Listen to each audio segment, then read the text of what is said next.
आतंकी को जेल और संतों को बेल। जी हाँ, आप सही सुन रहे हैं और आप सभी का स्वागत है आपके चैनल पे। मैं पूजा प्रजापति।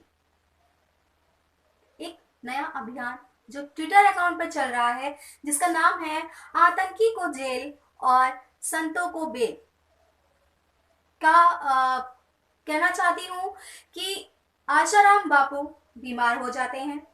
बीमार होने के बाद वो अपनी बेल की मंजूरी के लिए आवेदन करते हैं, जिसके बाद उनकी बेल को नामंजूर कर दिया जाता है। नामंजूर होने के बाद जो आशाराम बापू के समर्थक हैं वो सामने आते हैं और एक नया अभियान जोरों शोरों से चलाने का प्रयास कर रहे हैं जिसका नाम है आतंकी को जेल और संतों को बेल। अगर संत कोई गलत कार्य करके जेल की सजा काट रहे हैं तो किस तरह से उनको बेल मिलनी चाहिए। अगर वो बीमार है तो बेल दो, बिल्कुल दो। लेकिन अगर वो बीमारी का नाटक कर रहे हैं, ये तो हमारा प्रशासन भी जानता है कि किस तरह से लोग बेल के चक्कर में बीमार भी पड़ जाते हैं।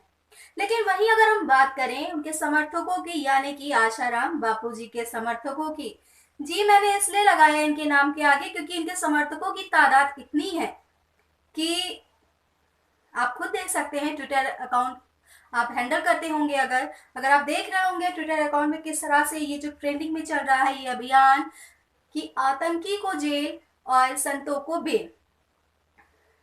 किस तरह से ये बाबा लोग धर्म की आड़ पे अपना कुकृत्य करते रहते हैं और जब ये पकड़े जाते हैं तो इस तरह का नाटक करते नजर आते हैं। अब आपको बताते चलते हैं कि कुछ जो मेरे विचार हैं कि अगर ये जो जितने समर्थकों की तादाद है, अगर यही समर्थक अपने जन्म देने वाले माता पिता, जी हाँ आप सही सुन रहे हैं, अगर अपने जन्म देने वाले माता पिता के समर्थक रहे होते तो आज कोई वृद्धाश्रम इस तरह से भरे ना पड़े होते।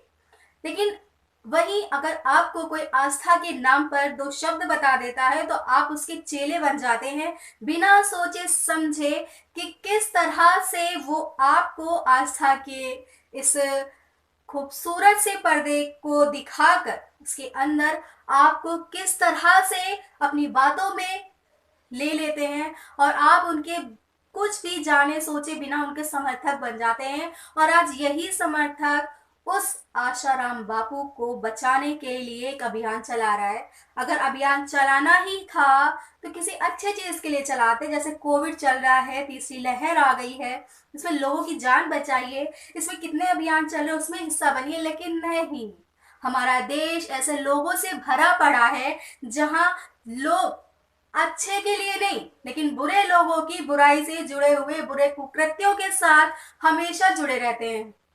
तो अंत में इतना ही बोलूंगी, एक वो लाइन याद होगी आप लोगों को आश्रम मूवी की। जी हाँ, क्योंकि वो भी बाबा पे ही बनी है और मेरा आज का मुद्दा भी बाबा पर ही है कि बाबा जाने सबके मन की बात, जप नाम जपना। इसी के साथ मैं अपने शब्दों को विराम देती हूँ। नमस्कार।